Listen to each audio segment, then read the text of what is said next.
Good morning. Topic है communication. तो क्या करने वाले हम, शर्तें वही हैं जो पहले थी।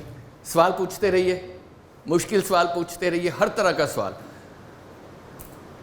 मैं कुछ पूछूं तो उसका जवाब देते रहिए, और तीसरी सबसे बड़ी बात, थोड़ा थोड़ा मुस्कुराते रहिए।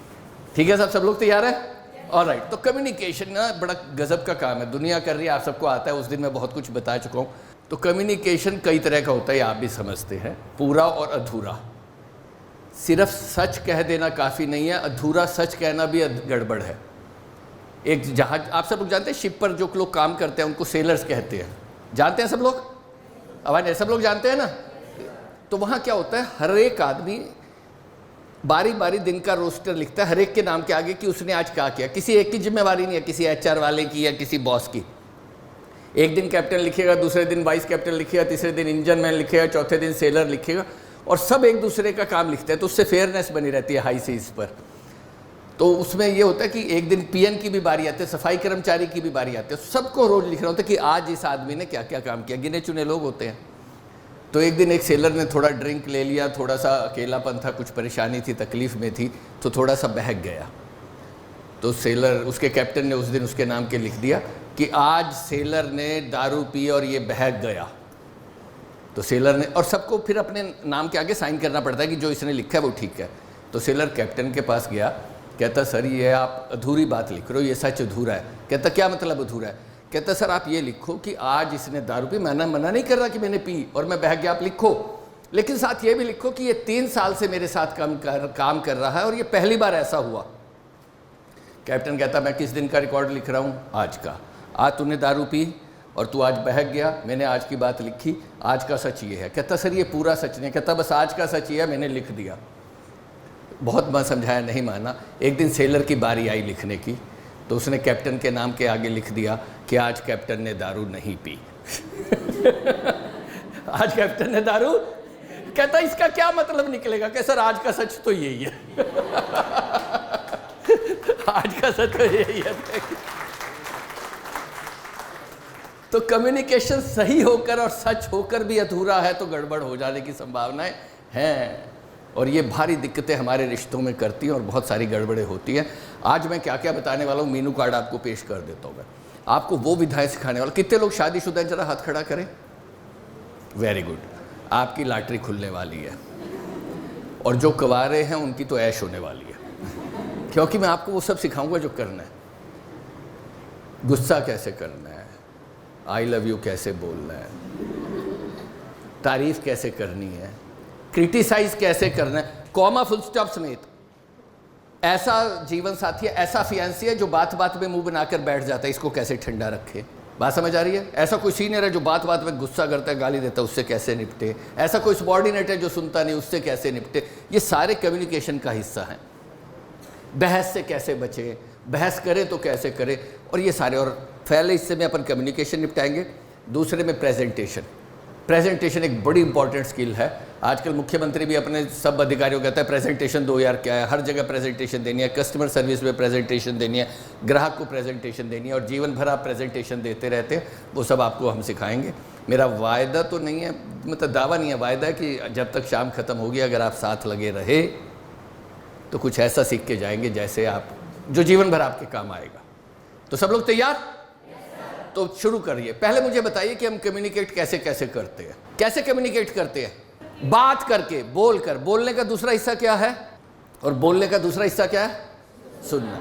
तो बोलकर और सुनकर और लिखकर। Thank you very much. क्या शुभ नाम लिखती हैं? तो शीतल के लिए और नेहा के लिए तालियां बजा दो, तालियों का सिलसिला चलता रहेगा। Thank you very much. लिखकर। और लिखने का दूसरा हिस्सा क्या है शीतल? पढ़कर। बोलकर, सुनकर, लिखकर, पढ़कर और इशारों से। Thank you very much. तो तन्मय ने कहा इशारों से। एक उम्र तक तो ठीक है। इशारों की दिक्कत क्या है? सामने वाले को समझ भी आना चाहिए, हर कोई अलग मीनिंग निकाल लेता है। तो एक जज ने एक लड़के को सजा कर दी, कहता 10 दिन जेल। कहता माई बाप ऐसी मैंने क्या गलती करी? कि नहीं 10 दिन जेल में रहना पड़ेगा, तो सुधरेगा नहीं। अरे क्या सर ऐसी क्या गलती करी मैंने? कहता तू जेल में रह, तूने ऐसा किया क्यों? कहता तू ये बता तूने लड़की को इशारे क्यों किए? कहता सर मैंने कहीं सुना था समझदार को इशारा काफी। ये नहीं निकले। तो इशारे होता है कम्युनिकेशन, ये सब इशारे हैं। आजा, फूट ले, पकाएगा, खाएगा, समझ आ रही है? तो इशारों से बिल्कुल करते हैं सर, बस ध्यान रखें। इशारे का मतलब बदलने में 1 सेकंड लगता है। इसका मतलब तो बोलकर, सुनकर, लिखकर, पढ़कर, इशारों से और देखकर। क्या देखकर? Body language. ये कौन सी लैंग्वेज है? मैंने बहुत सारी सुनी है, ये कोई अलग खास है। This is important. Gestures, thank you. Gesture क्या होते हैं? नहीं, हाव भाव या जेस्चर दोनों अलग अलग चीजें हैं। हाव भाव कहाँ आते हैं? चेहरे पर। Thank you very much. क्या शुभ नाम लिखती हैं? थोड़ा जोर से। हाँ, कंटिन्यू ताली बजाओ यार उसके लिए। Thank you very much. चेहरे पर हाव भाव आते हैं, उससे भी कम्युनिकेट होता है, इजंट इट? देखिए ना ध्यान से, समझ आ रहा है? चेहरे के हाव भाव से भी कम्युनिकेट करते हैं, बोलकर, सुनकर, लिखकर, पढ़कर, इशारों से, हाव भाव से और बॉडी लैंग्वेज ना। बॉडी लैंग्वेज का बहुत ज़बरदस्त काम है ना? क्यों है? मैं आपको सिखाऊंगा बॉडी लैंग्वेज का एक ब्रीफ सा अपन करेंगे। मैं आपको बताऊंगा क्या करने की ज़रूरत है, और वो सबसे इंपॉर्टेंट हिस्सा होगा कम्युनिकेशन का। बॉडी लैंग्वेज की इंपॉर्टेंस क्यों है? Thank you very much. बोलते बाद में और तो उससे क्या होता है? इंप्रेशन वाला खेल है। इंप्रेशन तो कपड़ों से भी पड़ता है थोड़ा बहुत, वो बॉडी लैंग्वेज से ज़्यादा इंप्रेशन खेल है। बॉडी लैंग्वेज इसलिए इंपॉर्टेंट है, अरे मेरे घर में ना वो फलां काम हो गया, मेरे को तुरंत जाना पड़ेगा, या कहाँ लेट हो गए सर, ये करने गया। आपको पता होता है कि इसने झूठ बोला, मुंह से तो वो बोल रहा है जो बोल रहा है, लेकिन आपको एहसास हो जाता है कि झूठ बोला। कैसे पता लग जाता है? Body language. क्योंकि वो कुछ ना कुछ ऐसा कर रहा होता है कि उसकी शब्द और उसकी बॉडी मैच नहीं हो रही होती, और आपको एहसास हो जाता है कि इस बंदे ने अभी झूठ बोला। हो जाता है ना सबको? कितने लोग हैं जिनको कभी कभी एहसास हो जाता है कि सामने वाले ने जो कहा है वो सच नहीं है? बॉडी कुछ कह रही है और मुंह कुछ और कह रहा है, इजंट इट? बॉडी लैंग्वेज बहुत इंपॉर्टेंट है। बॉडी लैंग्वेज का बहुत बड़ा खेल है लाइफ में। आज आपको सिखाऊंगा 30% बोला और 70% बॉडी लैंग्वेज का खेल है पूरा का पूरा। और आपके साथ मैं कुछ ऐसा करता जा रहा हूँ जो आपको एहसास भी नहीं है, वो आपसे शेयर भी कर लूँगा मैं आखिरी में। किसकी जिम्मेवारी है? आप याद रखिएगा मुझे दिलाने की, सर वो सीक्रेट लीक करना है आपको, वो जाते जाते जब सेशन खत्म होगा। ऑलराइट, तो बॉडी लैंग्वेज का बड़ा खेल है। तो एक एग्जांपल देखेंगे। ये कंधे देखिए, दिख रहे हैं आपको?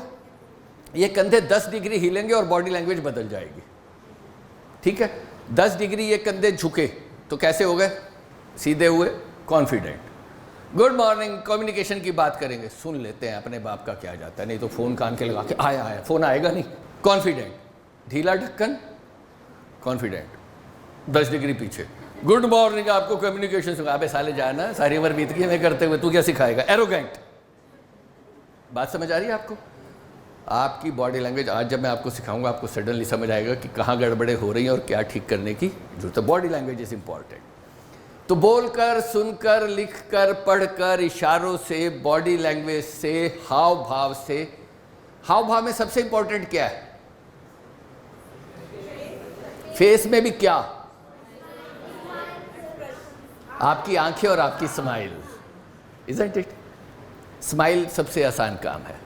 थोड़ा सा मुस्कुराइए, रास्ते खुलने लगते हैं, isn't? Smile is the smallest mile. सबसे दूर तय होती है स्माइल से। तो स्माइल बहुत आसान है। मैं जब आपको प्रेजेंटेशन स्किल सिखाऊंगा तब उस वक्त आपको सिखाऊंगा कि स्माइल का कितना बड़ा रोल है और क्यों होनी चाहिए। और आंखों का क्या रोल है? आंखों का, जो आपसे आंख चुरा रहा है, इसका मतलब उसके मन में। मैं आपको जब एक एक्टिविटी करवाऊंगा आज बहुत सारी एक्टिविटीज़ करने वाले, तो थोड़ा तैयार रहिएगा। ऐसे भाषण चलने वाला नहीं है जैसे आप अभी बैठे हुए हैं। कुछ टीम्स भी बना के आपके साथ गदर करेंगे हम, और तब तक कोई मुझे गिनकर बताएगा कि कितने लोग इस हॉल में हैं। Someone has to do that duty. Sir will you please do it? वहाँ चुपचाप खड़े हो जाइए अर्चना जी के बगल में और गिन लीजिए कितने हैं। आँखों का बड़ा रोल है। आँखों का कम्युनिकेशन में, जवानों पीछे वालों, बड़ा रोल है, इजंट इट? हिंदी में तो कितनी शायरी लिखी गई आँखों पे। झुकी तो अदा बन गई, तिरछी हुई तो कजा बन गई, उठी तो हया बन गई, जाने क्या क्या लिखा गया, मुझे तो याद भी नहीं है। तो कम्युनिकेशन, आंखें जोड़ के रखिए। और सिर्फ इस कमरे में बैठे सब आदमियों के लिए, मर्दों के लिए एक टिप है कि आंख मिलाने में और घूरने में फ़र्क है। Hello, there is a difference between eye contact and staring. सामने वाले को एक सेकंड में हो जाता है कि कब घूर रहा है और कब आंख मिला रहा है। तो वो भी सिखाएंगे आपको, आई कम्युनिकेशन। तो बोलकर, सुनकर, लिखकर, पढ़कर, इशारों से, बॉडी लैंग्वेज से, हाव भाव से, आँखों से, मुस्कुराहटों से, और कैसे कम्युनिकेट करते हैं, और कैसे कम्युनिकेट करते हैं, जैसे अभी आप कर रहे हैं, चुप रहकर, चुप रहकर। मैंने आपसे कुछ कहा, आपने पलट के जवाब नहीं दिया, इसका मतलब मैं तुमसे नाराज हूँ और तुमसे कोई बात करना नहीं चाहता। और शादीशुदा जानते हैं कभी कभी किसी की चुप्पी में कितने तूफान छुपे होते हैं, है ना। चुप रहकर। और कपड़ों से, किसी चर्च के फादर को इंट्रोड्यूस नहीं करना पड़ता कि मैं चर्च का पेस्टर हूं, इजंट इट। किसी की आप धर्म जाति का अंदाजा लगा लेते हैं उसके हेड गियर से। और कपड़ों का बहुत बड़ा रोल है। हेलो, किसी ने कहा था कि प्रेजेंटेशन बॉडी लैंग्वेज में कपड़ों का बहुत बड़ा रोल है। आपको 10 लाख रुपए डिपॉजिट करने, मैंने उस दिन शायद बताया था, और एक आदमी आपके पास चप्पल और कार के पजामा पहनता है, जी एफआई वालों के लिए बड़ा ज़रूरी है, और एक आदमी कोट पैंट पहन के है, कौन सा ज़्यादा कॉन्फिडेंस आता है, किसको देख के लगता है कि इसे पैसे देना ठीक है? हेलो, कोट पैंट वाले को लग रहा है कि प्रोफेशनल है, ये सेफ है। जो चप्पल फटकारता हुआ ढीला सा पजामा पहन के आगे, उस पर विश्वास नहीं होता कि ये करेगा। आपके जॉब रोल के हिसाब से आपकी ड्रेस होना बहुत ज़रूरी है। तो कपड़ों से भी आप कम्युनिकेट करते हैं। और आप सबको पता है, God made man and tailor made him gentleman. नहीं तो आप कैसे लगते हैं, पता है ना। ऑलराइट, तो बोलकर, सुनकर, लिखकर, पढ़कर, देखकर, इशारों से, स्मेल से, ये सब करने वाले हैं, बॉडी लैंग्वेज से, और जाने क्या क्या। एक और चीज़ है स्मेल। स्मेल से, जानवरों में 90% कम्युनिकेशन स्मेल से हो, ठीक है सब।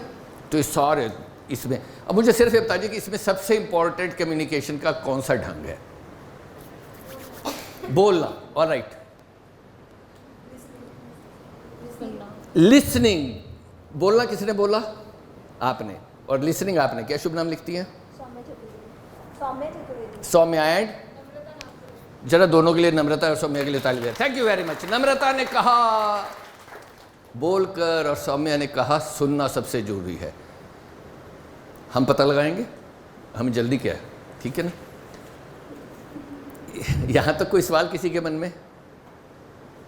अगर आप सवाल नहीं पूछेंगे ना, थोड़ी देर में आप पकने लगेंगे, मैं भी, बट पूछते रहिए। मैं कहता हूँ हमेशा वैसे पूछिए जैसे कोई टीचर कॉलेज में पकाता था और उसे भगाना होता था ना, उस अंदाज में पूछिए कि साले इसको भगाएंगे। मुश्किल सवाल पूछो, कैसे इसकी वाट लगाए, उस अंदाज में, ठीक है सर। चलिए, तो कम्युनिकेशन स्किल शुरू करते हैं, जल्दी से करते हैं और ये देखते हैं आप में से कितने लोग अच्छे हैं जो नॉन वर्बल लैंग्वेज हो। दो इससे हो गए, एक तो बोलकर, वर्बल कौन कौन सा क्या, बोलकर, लिखकर, पढ़कर, सुनकर, ये तो वर्बल हो गया, और बाकी सारा क्या है, नॉन वर्बल। कितने लोग हैं जिनकी वर्बल लैंग्वेज बहुत अच्छी है? जरा हाथ खड़ा करें। हाँ, बस 2 ही लोग हैं। और नॉन वर्बल कितनों की अच्छी है? एक ही की है, 1 2, बस 2 ही की है।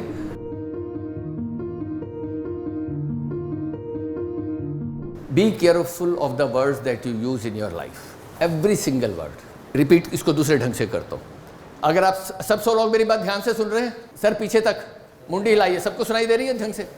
अगर आप सब मेरे साथ जुड़े हुए हैं तो आप मानेंगे और इस बात को समझेंगे, इस पूरी दुनिया में, इस पूरे संसार में, इस पूरी कायनात में तूफानों, जलजलों, भूकंपों से इतने लोग घायल नहीं हुए जितने शब्दों से हुए। हम कुछ भी बोल देते हैं। मेरी पहली टिप, कुछ भी बोलने की बजाय कुछ ऐसा बोलिए कि लोग सुनना चाहें। कुछ लोग मुझे सेशंस में बोलते हैं, सिर्फ बोलने के लिए बोलते हैं। हेलो, आप लोग तो बहुत अच्छे हैं। कई सेशंस में तो क्या होता है, एक बच्चा हाथ खड़ा करता है, सर एक सवाल है, सारे मुस्कुराने लगते हैं, मैं समझ गया। लोग वो नहीं सुनते जो आप कहते हैं, लोग वो सुनते हैं जो वो सुनना चाहते हैं। तो क्या करने की जरूरत है? कुछ भी बोलने की अपेक्षा चुप रहना ज़्यादा बेहतर है। मैं कहता हूँ चुप रहने का भी गिला होता है, अखरता है कि क्यों चुप रहेगी या रह गया, बोल देता ही वो, लेकिन बोल देने का तो बहुत नुकसान है। अगर मन में जरा भी डाउट है तो उसको चुप्पी मार चाहिए। अब तोड़ क्या है, ये तो हो गई समस्या। हल बताऊंगा तभी तो सेशन की सार्थकता है। कैसे इंश्योर करेंगे, ये आपको कैसे पता लगेगा कि सामने वाले ने वही सुन लिया जो आपने उससे कहा? How do you ensure? Gap ये है कि सामने वाला वो नहीं समझ रहा जो आप कह रहे हैं। ये कैसे इंश्योर करेंगे कि सामने वाले ने आपकी बात पूरी तरह समझ लिया नहीं? ये कैसे पता लगे आपको? रिएक्शन।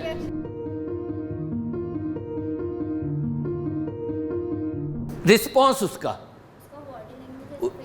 बॉडी लैंग्वेज और face response. All right, any other ideas? यहाँ से कुछ इतने सारे जवान बैठे हुए हैं यार, मेरे हम उम्र। हाँ, थैंक यू वेरी मच। खड़े होके बोलो यार, क्या शुभ नाम है? किसी बॉडी लैंग्वेज, फेशियल एक्सप्रेशन वरेशन के चक्कर में मत पड़ो यार। जब किसी से इंपॉर्टेंट बात कहो तो उससे एक बार पूछ लो, पोलाइटली पूछ लो, यार बता तू क्या समझा। मैं आपको बता रहा हूँ, मैं आपको टिप दे रहा हूँ, फैक्ट्रीज चलाता हूँ, 3 फैक्ट्रियाँ, सैकड़ों लोग काम करते हैं, दुनिया जहान की कारपोरेट ट्रेनिंग करता हूँ। कल सुबह इंदौर जा रहा हूँ, ब्रिलियंट कन्वेंशन सेंटर में 10,000 लोगों को यही सब पढ़ाने, अनुभव से बता रहा हूँ। जीवन में बहुत सारे प्रोफेशनल और पर्सनल स्ट्रेस से आप बच जाएंगे अगर आप सिर्फ सामने वाले से जब भी इंपॉर्टेंट बात हो उससे एक बार पूछ लीजिए कि बता यार तू क्या करके आएगा। काश अगर इतना इंपॉर्टेंट है तो एक बार पूछ लीजिए कि आपने क्या समझा। और कई बार सामने वाला का जवाब आएगा, आप पूछो अच्छा बताओ तुमने, अरे मैं समझ गया जो तुमने कहा यार। ये भी बता रहा है कि सामने वाले ने वो नहीं समझा जो आपने कहा। तो सिंपल सॉल्यूशन, जब भी इंपॉर्टेंट बात हो सामने वाले को एक ही बता, प्लीज़ रिपीट कर देंगे आप क्या करने वाले हैं, समझाओ मुझे क्या। इंस्पेक्शन होनी है, इंपॉर्टेंट इंस्पेक्शन है, कल होनी है, आपको पूछना है एक बार important. Don't assume people understand. मैं आज जब आपको प्रूव करके हटाऊँ कि लोग वो नहीं सुनते जो आप कहते हैं, लोग वो सुनते हैं जो वो सुनना चाहते हैं। यही तो आप आधी बात सुन रहे हो, यही तो गड़बड़ हो रही है, वो आधा ट्रूथ वाली काम हो रही है। मैंने कहा जब भी ज़िंदगी में इंपॉर्टेंट बात हो तो सामने वाले से पूछ लीजिए। जब भी, ये नहीं कि घर जाके मम्मी को मम्मी 2 रोटी दो, 2 अचार दे दो, पापड़ दे दो, पानी दे दो, दही दे दो, फिर कहना रिपीट करो क्या कहा। All important communication in life, professional personal. आपको पता है कल इंस्पेक्शन है, ऑडिट रिपोर्ट होना है, सामने वाले से पूछ लीजिए समझ आ गई, एक बार जरा रिपीट कर दो क्या क्या करने वाला। I do it every day. मेरे यहाँ जब भी इंपॉर्टेंट इंस्पेक्शन होना है, कस्टमर का होना है, कोई विजिटर है, फॉरेन विजिटर आना है, अर्जेंट डिस्पैच है, कोई ऑडिट होना है, इवैल्यूएशन होनी है, मैं हमेशा सामने वाले से पूछ लेता हूँ, बच्चे से पूछ लेता हूँ, घरवाली से भी। आपको पता ही है क्या जवाब मिलता है फिर, तो यही सब समझ आता है। ऑलराइट, पूछ लीजिए जब भी इंपॉर्टेंट। आप अपने आप को रिलेशनशिप स्ट्रेस से, लाइफ के बहुत सारे प्रोफेशनल पर्सनल स्ट्रेस से बचा पाएंगे। Alright, point taken. आवाज़ नहीं आ रही सबकी? हाँ यार सर, मैं आपको आवाज़ सुनाई दे रही है, आपने यस सर नहीं बोला, आप यस ही बोल दो, सर को मारो गोली। आ रही है? Thank you. जब भी इंपॉर्टेंट बात हो, आपको लोग इंपॉर्टेंट पर्सनल या प्रोफेशनल बात है, सामने वाले से पूछ लीजिए कि will you kindly repeat it, will you kindly tell me what you are going to do. Politely पूछ लीजिए, you will save yourself a lot of stress. 2 और बैरियर थे जिसकी वजह से सबका पेपर अलग अलग फटा। 2 इंपॉर्टेंट, मैंने 2 बैरियर लगाए हुए थे। आंखें बंद थी, थैंक यू वेरी मच। आपकी आंखें खुली होती, थैंक यू सर, क्या शुभ नाम लिखते हैं? बजाओ के लिए जोरदार तालियां यार, थैंक यू वेरी मच। आंखें खुली होती तो आप सब देख लेते मैं कैसे पेपर फाड़ रहा हूँ, आप सब भी वैसे ही फाड़ देते, कोई गलती होने का चांस ही नहीं था। लेकिन लाइफ में ऐसी परिस्थितियां कब बनती हैं जब आपकी प्रैक्टिकली आंखें बंद होती हैं। आंखें बंद का मतलब आप एक दूसरे को देख नहीं रहे होते। ऐसा कम्युनिकेशन कब होता है? फोन पर। Thank you very much. क्या शुभ नाम लिखती हैं?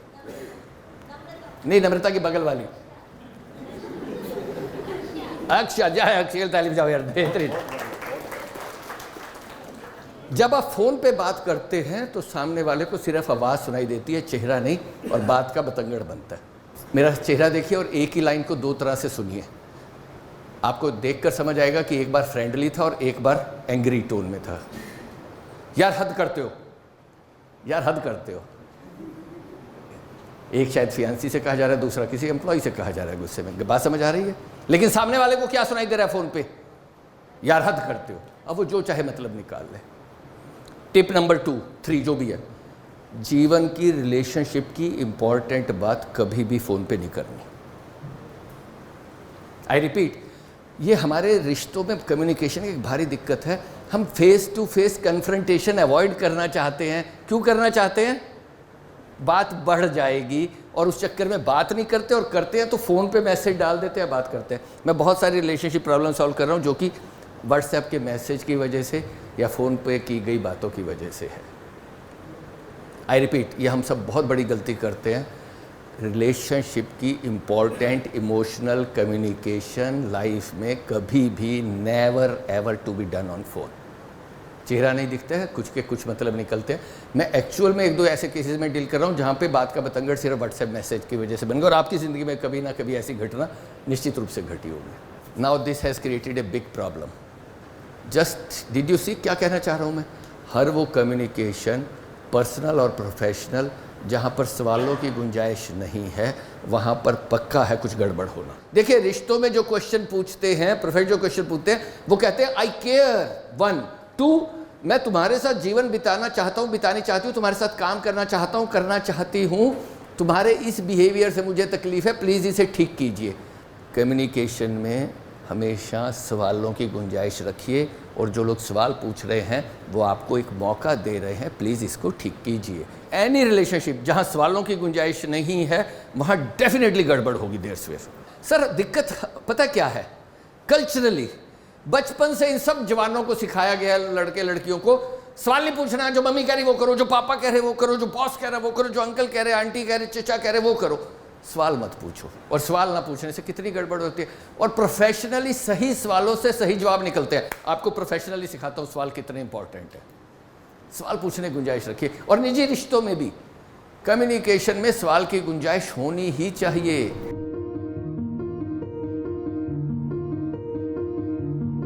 Art of learning.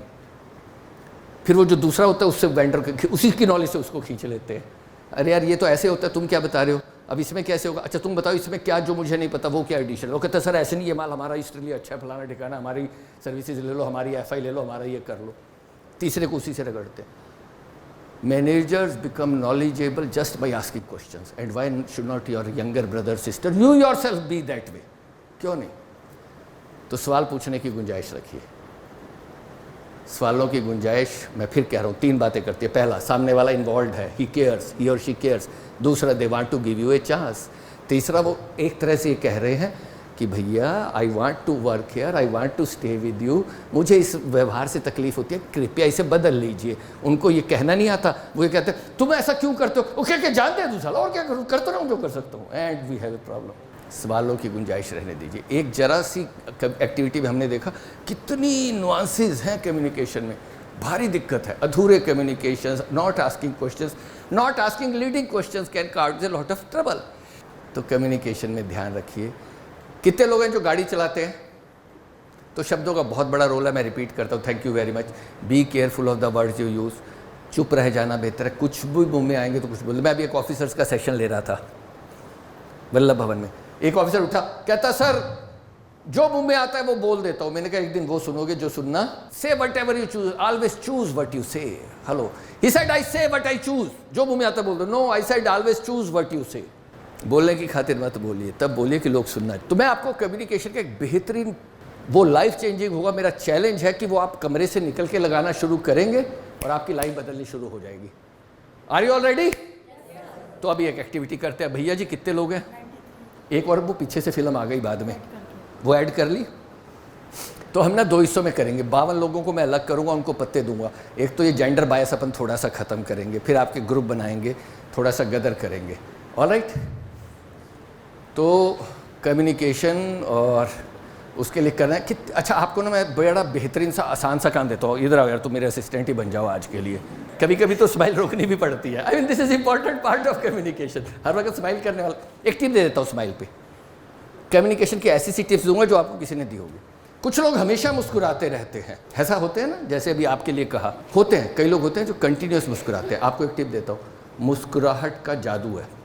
और ये क्या टिप है, आप किसी से मिले और एक फ्रैक्शन ऑफ सेकंड आपने उसको देखा और फिर आपके चेहरे पे स्माइल आई। The message goes that I am seeing you and then and the smile should flood your face. लोग सिर्फ होठों से मुस्कुराते हैं, जब तक आंखें नहीं मुस्कुराएंगी समझ नहीं आएगा। आप बात समझ आ रही है? आप सबके लिए, जितने लोग मुझे सुन रहे हैं, अगली बार किसी से मिले, 1 सेकंड नजर मिली और 1 सेकंड, अरे सर क्या बात है, good to see you, suddenly you are smiling and the face is flushed with the smile. बड़ी बेसिक कम्युनिकेशन सिखा रहा हूँ सर, रोज़ सिखाता हूँ और सेल्समैन में तो जादू कर दे रहे हैं। आदमी से मिले, नज़र मिली, क्या बात है sir, good to see you, how are you, suddenly आप मुस्कुरा रहे हैं, सडनली कंटिन्यूस नहीं, मिलने के 1 सेकंड बाद बस जैसा लगे कि इसको देख के, मेरे को देख के मुस्कुराहट है। आपको पता भी नहीं आप सबकॉन्शियसली कितने बड़े बड़े जादू कर सकते हैं। पॉइंट समझ आ रही है? तो मुस्कुराहट का बड़ा जादू है और मुस्कुराहट बनाए रखिए। तो सबसे इंपॉर्टेंट कम्युनिकेशन आपने सीखा और अब दूसरे हिस्से में हम जा रहे हैं। तो मैं चाहता हूँ आप लोग अपना नंबर गिन लीजिए। कम्युनिकेशन में सबसे इंपॉर्टेंट बात एक हो चुकी, वो क्या थी? बोलना। अब सबसे इंपॉर्टेंट दूसरी कौन सी है? कितने लोग सुनने में अच्छे हैं, जरा हाथ खड़ा करें।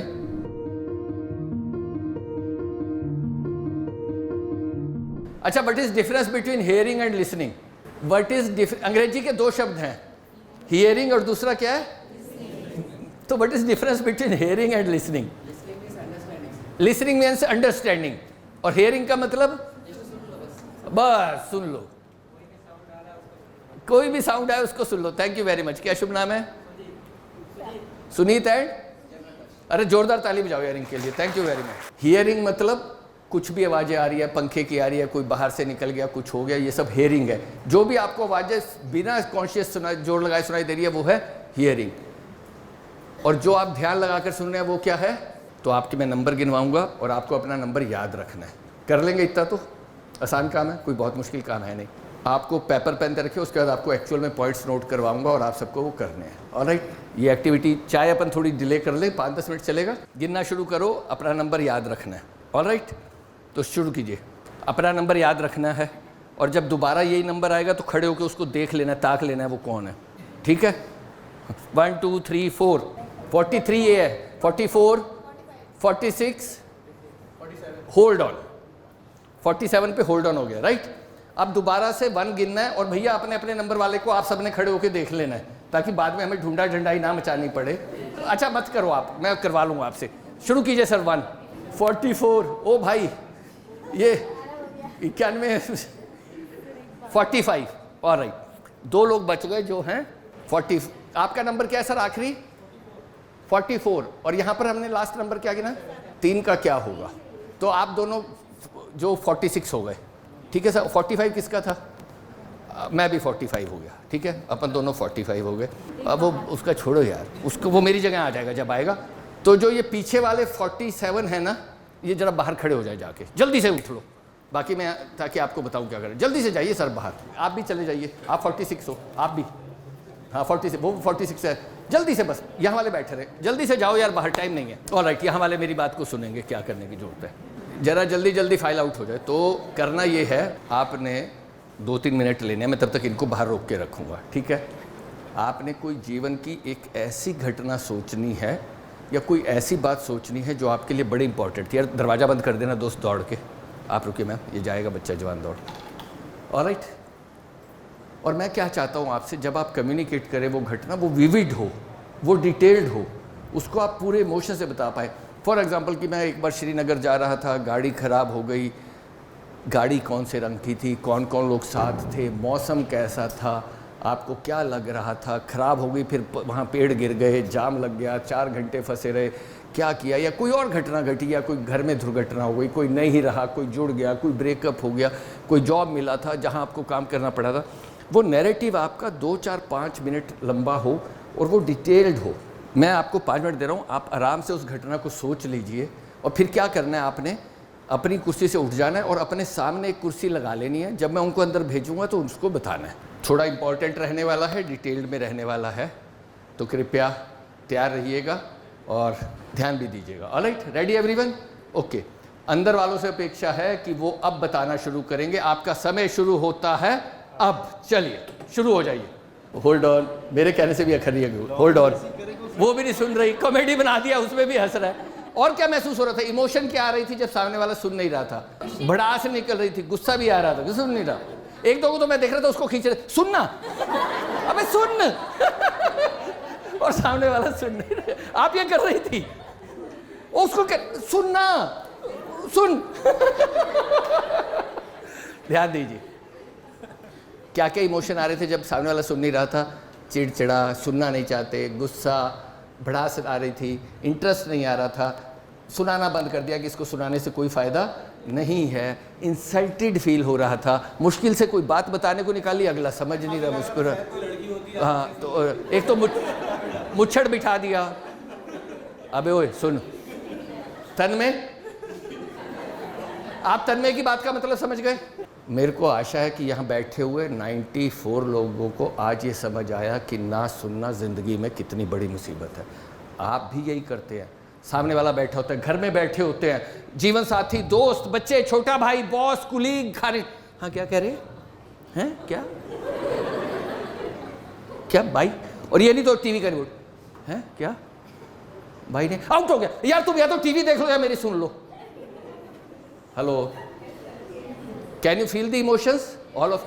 मैं उनसे भी कह रहा हूं जो सुन रहे थे, आपको कैसा लग रहा था कि सामने वाला सुनाना चाह रहा था आपको और मैंने कह दिया कि नहीं सुनना है आपने, तो आप मेरी वजह से फंस गए, तो आपको कैसा महसूस हो रहा था? लिखने से भी ज़्यादा, बॉसिज्म से भी ज़्यादा, मैनेजमेंट से भी ज़्यादा, मैं दुनिया भर के, I work with some of the best corporation in the world, Indian navy, air force, Tata group, airlines, दुनिया जहाँ के लोग कागजों, और यही सिखा के आता हूँ कि सुनने में सबसे इम्पॉर्टेंट है सुनने की कुव्वत पैदा करो। मैं आज भी अपनी इंप्रूव कर रहा हूँ लिसनिंग स्किल्स। हम सुनते नहीं, हमारे रिश्तों में लोग मरे जा रहे हैं कि हमारी सुन तो लो। How to listen. Listening skill के 3 हिस्से हैं।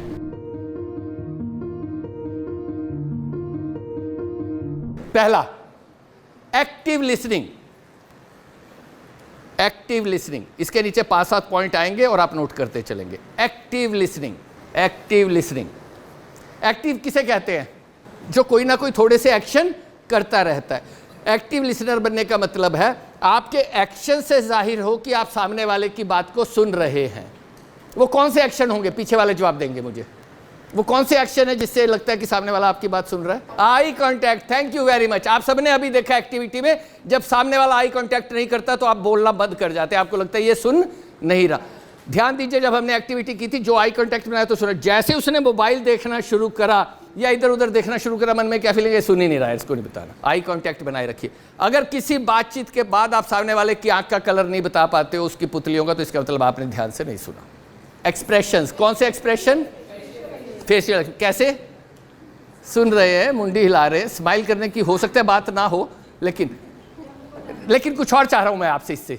जेस्चर, कौन सा जेस्चर? भाई सामने वाला बोल रहा है तो आपने क्या जेस्चर करना है उसे? वो तो हो गई मुंडी हिलाना। अटेंशन कैसे पता लगेगी? You are right. तो इसको कहते हैं यूज पैरा लैंग्वेज। लिखिए फिर मैं समझाता हूं क्या है use para language. PARA, para, use para language. जब आप हाँ हूं करते हैं तो सामने वाले को यह मैसेज जाता है कि तू बोल, मैं तेरी बात को सुन रहा हूं। और रिश्ते बचा दिए लोगों को जिनको मैंने सिखा दिया, जो टूटने के कगार पे सिर्फ आर्ट ऑफ लिसनिंग से, क्योंकि रिश्तों में लोग सुन नहीं रहे। साइलेंस, साइलेंस क्या है? Basically never interrupt. Hello, never interrupt. सामने वाला जब बोल रहा है उसको बोल लेने दीजिए। बात समझ आ रही है? लिख लीजिए इसको, नेवर इंटरप्ट। आपने अभी एक्टिविटी की, जैसे ही मैंने इंटरप्शन किया, लोग इंटरप्ट हुए, इधर उधर हेलो हाय कि आपने बनाना बंद कर दिया। सेम अप्लाइज टू जब कोई आपको बता रहा है। मैं आता हूं उसके ऊपर आखिरी में। दूसरा, बॉडी पोस्चर ओपन। ओपन कैसे? जो आपकी बात को ऐसे सुन रहा है, आई रिपीट, वो बॉस हो, जीवन साथी हो, दोस्त हो, फियांसी हो, सबॉर्डिनेट हो, कस्टमर हो, जो आपकी बात को ऐसे सुन रहा है वो सुन नहीं रहा है। वो डिस्ट्रैक्टेड है, या वो डिसएग्री कर रहा है, या उसका ध्यान बंटा हुआ है, या उसके मन में तर्क चल रहा है, या वो उस बात में इंटरेस्टेड नहीं है। इसको कहते हैं बैरियर। हम लाइफ में जो बातें हम सुनना नहीं चाहते उनके लिए हम ऐसे बैरियर बना लेते हैं। अगर कोई ऐसे खड़ा हुआ है या ऐसे बैठा हुआ है, बॉस बैठा हुआ है, फियांसी बैठा, बोलो क्या कहना? कहना कुछ नहीं कहना यार, बस ऐसे ही तेरे से मिलने को मन कर रहा था अभी क्योंकि ये सुन नहीं रहा है। तो आपने क्या करना है? जब किसी की बात सुननी है तो क्या रखना? Body posture open. तो open body posture. Front kneeling. Front kneeling कैसे? कई लोग कैसे सुनते हैं? देखिए, जब आप बात सुनते हैं ना तो जैसे सामने की तरफ झुके रहिए। सेशन में भी कई लोग सामने की तरफ झुके, मुझे पता होता है कौन सुन रहा है कौन नहीं। जो ऐसे सुन रहा है वो सुन नहीं रहा है, जिसको सुननी होती है कहता हाँ बोलो यार, बॉडी पोस्चर ओपन है, खुला है दिमाग। जो ऐसे बैठा है ना वो भी नहीं सुन रहा है। आप जो सुनना होता है वो बॉडी पोस्चर, वो ऐसे बैठता है। हाँ, क्या आई कर भाई साहब, आप सब जादू कर सकते हो सिर्फ ये करके। All right. तो आई कांटेक्ट बनाए रखिए, सामने की तरफ झुके रहिए, बॉडी पोस्चर ओपन रखिए। बॉडी पोस्चर में एक और बड़ी दिक्कत होती है। कई मेरी पार्टी में आप जाओ ना, जवानों ध्यान देना, पीछे वालों, कोई ऐसे खड़ा हो तो नहीं सुन रहा है, और अगर कहीं उसने ये कर लिया, खड़े होकर देख लिया, अगर नहीं दिख रहा तो टांगे भी क्रॉस कर ली, तो ये तो बिल्कुल नहीं सुन रहा। ऐसा बंदा कहे ना पार्टी में मिल जाए, बॉस हो, कोई जानकार हो, बोल भैया क्या कहना है? कुछ नहीं सर, आपके दर्शन करने थे, मैं तो चला, जय माता दी, निकल लेना, ये सुनेगा नहीं। और ऐसी लड़की को प्रपोज भी मत करना जो ऐसे खड़े चमाट पड़ेंगे सारे, क्योंकि उसको सुनना नहीं है। She has already believed that you are a foolish man. बात समझ आ रही है? बॉडी पोस्चर ओपन रखिए, वो रखिए। और आखिरी बात, नेवर इंटरप्ट। और उसके साथ एक और बात को ध्यान रखिए, टोकिए मत। बहुत जोर के आएगी आपको, बहुत जोर के आएगी, कितनी भी जोर के आए आपने नहीं देनी सलाह। आपको लगेगा मैं दे दूं। याद रखिएगा, जीवन में 90% लोग, 95% लोग जो आपको कुछ कह रहे हैं, वो आपसे कोई समस्या का हल नहीं मांग रहे, वो चाह रहे हैं कि आप हमारी बात को सुन लो। लेकिन हमें क्या कीड़ा होता है, मैं साला FI, मैं सो रहा हूँ, मैं बताता हूँ, मैं दुनिया बताता हूँ। कई तो पूरी नहीं सुनते, सुन सुन मैं समझ गया तू क्या कह रहा है, मैं बताता हूँ तेरे को। मैं आज गया था बॉस के पास, राजू साहब गया, उन्होंने ये कहा, फिर मैं कहा, तो मैंने कहा मैं लेटर लिख के, तो उन्होंने कहा नहीं ये नहीं होता। मैं समझ गया तू क्या कह रहा है। कितनी भी जोर के आए, कभी भी सलाह, जिसको सलाह चाहिए वो 3 वाक्य मुंह से निकाल लेगा। वो कौन से वाक्य होंगे? अब बता सहेली क्या करूं, तुम्हारे हिसाब से क्या करना ठीक रहेगा, इस बात का जवाब कैसे दूं, यार ये बताओ इसको कैसे हल करूं। ये होगा पूरा ज्ञान पेल दे। 99% लोग आपके पास हल लेने नहीं आते, मन हल्का करने आते। और रिश्तों पे भी लागू होता है, बिजनेस में भी लागू होता है। जिसको सलाह चाहिए वो मुंह से बोलेगा, तब है सलाह देनी। उससे पहले जिंदगी में आप सबने कभी भी किसी को सलाह नहीं देनी, कितना भी कुछ हो जाए। और हम क्या करते हैं, हिंदुस्तानी तो एक ही काम जानते हैं, क्या? हॉस्पिटल में पड़ जाओ, सारे जितने विजिटर है वो सारे सलाह, वो सारे डॉक्टर हैं। मैं अभी कह दूं ना मेरी टांग में दर्द है, नमक वाले पानी में डालो, तकिया लगा लो, ऊंचा करके लेट जाओ, हल्दी और तेल लगा लो, ये कर लो, वो कर लो। काम के हिसाब से नाम रखते तो पूरे हिंदुस्तान का नाम होता Raichand. Listening is a great art. मैं रिपीट करता हूं, क्या करने की जरूरत है? Nodding, para language, eye contact, never repeat, never interrupt, और क्या?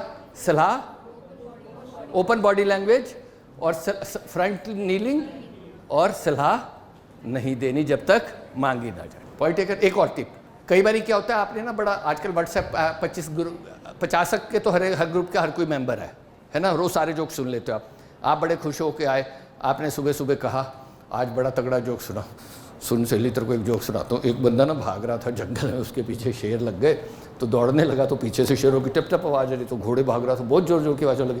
सुना हुआ जोक या कहानी पूरी नहीं करनी। This shows intelligence but this doesn't show etiquette. Hello, internet है इसलिए दुनिया बड़ी छोटी कर दी, सब ने सब सुना हुआ, लेकिन जैसे ही आप सामने वाले की कहानी या जोक को पूरा करते हैं, समझ गए ना, कभी नहीं सह लो और उसको ओके ठीक है गुड। ये तो हुआ, मैंने कहा कि दिलों में जगह बनाने को।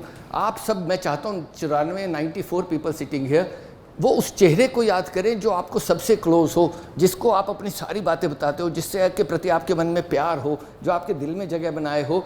ध्यान दीजिए वो कौन सा चेहरा है। वो चेहरा है जो आपकी बात को ध्यान से सुनता भी है और समझता भी है। तो मैंने सुनना तो सिखा दिया, अभी समझना सिखाऊं।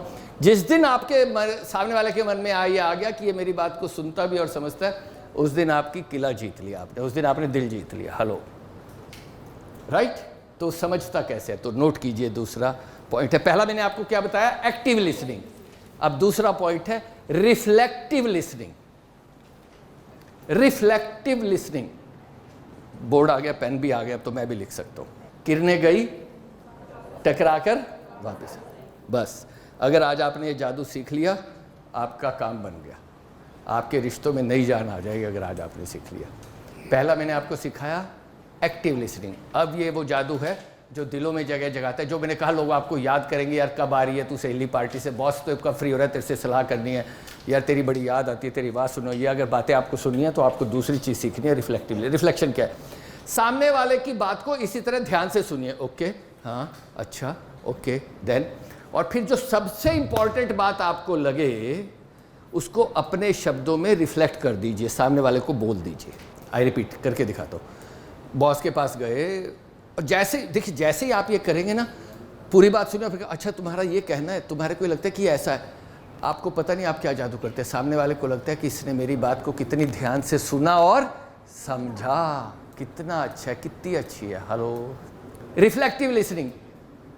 सामने वाले क्या कहा है मैंने, क्या करना है, सामने वाले की बात में ध्यान से सुनिए और जो उसका इंपॉर्टेंट हिस्सा हो उसको उसकी तरफ वापस रिफ्लेक्ट कर दीजिए अपने शब्दों में।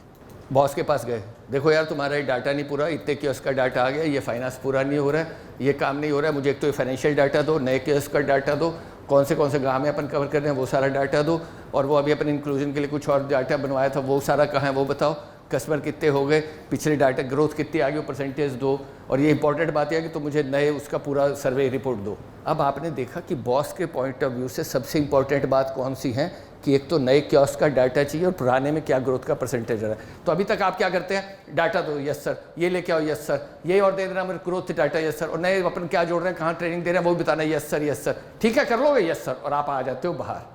ये डाटा सारी बात सुनी, ये कर देना, वो कर देना, ये डाटा देना, ग्रोथ का डाटा देना, वो ट्रेनिंग का देना, नए कस्टमर का, नए कियोस्क का, ये वो सर। फिर आपको लगा ये दो कि सर ठीक है कर लोगे, यस सर, इस मतलब मोस्ट इंपॉर्टेंटली सर मुझे आपको ये दो डाटा इमीडिएटली देने हैं, जिसमें एक नई ग्रोथ का डाटा और पुरानी ग्रोथ कितनी आई है, नए ओपनिंग का डाटा देना है, कर लोगे, हाँ यस सर। आप तो ये कह के वापस आ गए, पीछे पता क्या इंप्रेशन छोड़ा है, ये लड़की बात सुनती भी है और समझती भी है, अगली बार मीटिंग को यार उसे बुला लो, बात को सुनता भी है और समझता भी है। Hello, just by doing one thing you can make all people in your life feel कि आप उनकी बात को सुनते भी हैं और समझते हैं। और समझाने के लिए क्या करना है, रिफ्लेक्टिव लिसनिंग। बात को सुनिए और सुनी हुई बात को, इंपॉर्टेंट हिस्से को, ओके मेरे को करेक्ट करो, मेरे को ये समझ आया कि तुमने ऐसा कहा, बस। और फिर घर बैठ के आप जादू देखना, रिश्तों में जादू देखना, लोग मरे जा रहे हैं हमारे रिश्तों में, कोई हमारी सुनता नहीं। दोस्तों अगर कोई एक चीज़, एक हुनर कम्युनिकेशन में कोई एक चीज़ सीखने लायक है, वो है आर्ट ऑफ लिसनिंग। मैं आपको सारी दुनिया की कम्युनिकेशन सिखाऊंगा अभी बहुत सारी चीज़ें जो आप टिप्स जो आप लगा पाएंगे, लेकिन उसमें सबसे इंपॉर्टेंट चीज़ है आर्ट ऑफ लिसनिंग। और तीसरी और सबसे इंपॉर्टेंट है, नोट कीजिए, नॉन जजमेंटल लिसनिंग।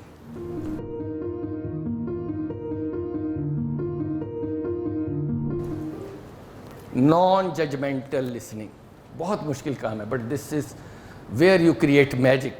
आप ध्यान दीजिएगा, आप सब लोगों को अगली बार किसी की बात सुन रहे हो ना, तो हम सुनते नहीं, हम मन में जवाब बनाते रहते हैं। और कई तो कहते हैं देख मैंने तेरी 10 मिनट सुनी ना, अब तो सुन। Avoid this traps, they kill the relationships, they kill your communication skills. Learn to listen, non judgmental. कभी भी जज मत कीजिए, हर आदमी की अपनी तकलीफ है, हर आदमी की अपना पैरामीटर है, उसकी कुछ करने की एक वजह है, वो भाव क्या वो आपको नहीं पता है। जजमेंट मत कीजिए, नोबडी, यू आर नॉट जज। हमारी दिक्कत यह है, हम दूसरों की गलतियों के बहुत अच्छे जज हैं और अपनी के बहुत अच्छे वकील। इज़न्ट यू, मेरे वजह है उसकी, सामने वाले की वजह नहीं देखते। Point taken? सबकी बात नहीं आ रही, सबको समझ आई? एनी क्वेश्चन सो फार? अब जादू जगाओगे कबारो जाके? जगाओगे? और शादीशुदा भी? हाँ, आइए। अब ये वाइट बोर्ड मैंने बुलाया तो इसका इस्तेमाल कर लूँ, कभी ये दोबारा ले जाएं चुपके से उठा के। मैंने आपको कहा कुछ एक जादू करना है, तो वो जादू अभी करते हैं, लेकिन अब मैं जो करने वाला हूँ उसके लिए चूँकि लोग हैं 94, तो उनके साथ मैं कुछ और करूँगा। कुछ लोगों के पास पत्ते पहुँचेंगे तो उनको कुछ और करना है। बलवंत राय, आप सबको एक एक पत्ता मिलेगा, तो नेचुरली 52 लोगों को पत्ता मिलेगा और बाकी लोग मेरी पीछे सुनेंगे जो मुझे कहना है। तो आपको करना ये है कि आपको अपना पत्ता किसी को दिखाना नहीं है। बलवंत राय, कैसे दोगे आप पत्ते को? उल्टा करके। तो आपको पत्ता मिलता चलेगा, उल्टा करके लेते चलिएगा, अपने आप देख लीजिएगा। फिर करना क्या है, फिर आपको हुक्म वालों को एक जगह इकट्ठा होना है बिना कुछ बोले। हुक्म के 13 पत्ते हैं ना, तो 13 लोगों को एक जगह इकट्ठा होना है, तो वो एक जगह इकट्ठे होंगे। ठीक है साहब? अब करना ये है, इस सारे में काम ये है कि आपने मुंह से एक शब्द नहीं बोलना, सारा काम नॉन वर्बल है। आपको मुंह से एक शब्द नहीं बोलना और कॉपी पे एक शब्द नहीं लिखना। जो भी करना है अभी 5 मिनट में देखना हो जाएगा। ये तो हो गए 52 लोग, बाकी लोग क्या करेंगे? वो उनको देखेंगे नहीं। उन 52 लोगों के अलावा 42 लोग जो हैं वो पीछे अपनी डेट ऑफ बर्थ के हिसाब से बैठेंगे। ईयर से मतलब नहीं है, साल में डेट ऑफ बर्थ के हिसाब से, और बिना कुछ बोले। इस हॉल में कोई आवाज नहीं आएगी अगले 10 मिनट तक। ऑल राइट, कर लोगे? मत परेशान हो, 20 साल से कर रहा हूँ। शुरू में सब करते नहीं और 5 मिनट बाद सब होके तैयार खड़े हो जाते हैं कि सब हो गए। ये ले, आधे इधर बांट, आधे मैं इधर बांटता हूँ। आप लोग पार्टिसिपेट करेंगे सर? हाँ, दो सबको, तो इनको भी दो, ये 3 फिल्में। अपना पत्ता, सिर्फ पत्ता किसी को दिखाना नहीं है, आपने देखना भर है, किसी को दिखाना नहीं। और ये आपने पत्ता दिखाना नहीं है किसी को भी। अबे पीछे वालों को देता हूँ कुछ, इनको क्यों मौका दो? सुन भाई, मूछड़ से पीछा छूटेगा। आप लोग पत्ता अपना छुपा के ही रखिए, अपनी डायरी में रख लीजिए। पत्ता अपनी डायरी में रख लीजिए सर, पैड में, और सब हुक्म वाले एक जगह इकट्ठे हो जाओ, पान वाले एक जगह, काले पान वाले एक जगह, लाल पान वाले, ईंट वाले, जल्दी से करिए, बिना बोले, एक आवाज नहीं आनी चाहिए। मैंने आपको बता दिया, सुनिए सुनिए, लाल पान वाले एक जगह, 13 हॉक, काले पान वाले एक जगह, ईंट वाले एक जगह, चिड़िया वाले एक जगह, इसमें कौन सी बड़ी बात है? हुक्म के 13 पत्ते एक जगह, ईंट के एक जगह, चिड़िया के एक जगह, ऐसे कह रहा हूं मैं, आप कर क्या रहे हो? आप लोग जब हो जाए इकट्ठे, ध्यान दीजिएगा ये, हाँ अब हिलने लगी कुछ चिड़िया, तोते उड़ने लगे, अब हो गए 13, तो ढूंढो ना यार, करके रहो, खड़े क्यों, जाओ ना, पूछो, एक एक से पूछो, बोलना नहीं है। दुक्की पत्ता दिखाते चलो, तिक्की बोलते चलो, अब तो चौथी, 5, 6, 7, 8, 9, 10, बेगम और राजा। ऑल राइट, यहाँ क्या क्या है? मैं जब ही आपको बता रहा हूँ आपको अपने कहीं चेहरे दिखने लगेंगे, कहीं माँ बाप का, कहीं बॉसेस का, कहीं कुलीग का, कहीं अपना खुद का दिखने लगेगा। आपको ये भी समझ आएगा कि आप क्या गलत कर रहे हैं और आपको क्या सही करने की जरूरत है। हर वाक्य को 4 ढंग से बोला जा सकता है, इसको देखते चलिए, चेहरे भी समझते चलिए। इधर से दिखाई दे रहा है सर आपको? सब लोग एक ऐसे ये बना लीजिए, एक पेज को 4 हिस्सों में बांट लीजिए। This is most important communication that you will ever learn in your life. Ask, tell, problem, solutions.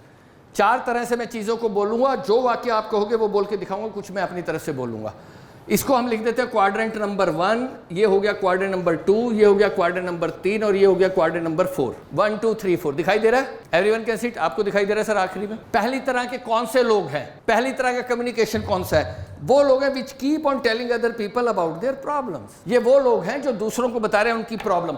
तुम ऑफिस में ध्यान नहीं देते, तुम बात को ध्यान से नहीं सुनते, तुम रोज देर से आते हो, तुम टाइम टेबल नहीं फॉलो करते, तुम हमेशा लड़ती हो, तुम चुप नहीं रहती हो। ये वो लोग हैं जो ये सोच रहे हैं कि वो रिश्तों को, ऑफिस को, डिपार्टमेंट को कर रहे हैं मैनेज, ये एक्चुअल में कर रहे हैं डैमेज। तुम्हारी प्रॉब्लम है तुम देर से आते हो, तुम्हारी प्रॉब्लम तुम्हारा कोई टाइम टेबल नहीं, तुम्हारी प्रॉब्लम तुम ध्यान से नहीं सुनते, तुम्हारी प्रॉब्लम तुम लड़ती बहुत हो, तुम्हारी प्रॉब्लम तुम चुप नहीं रहती, तुम्हारी प्रॉब्लम ये, तुम्हारी प्रॉब्लम वो।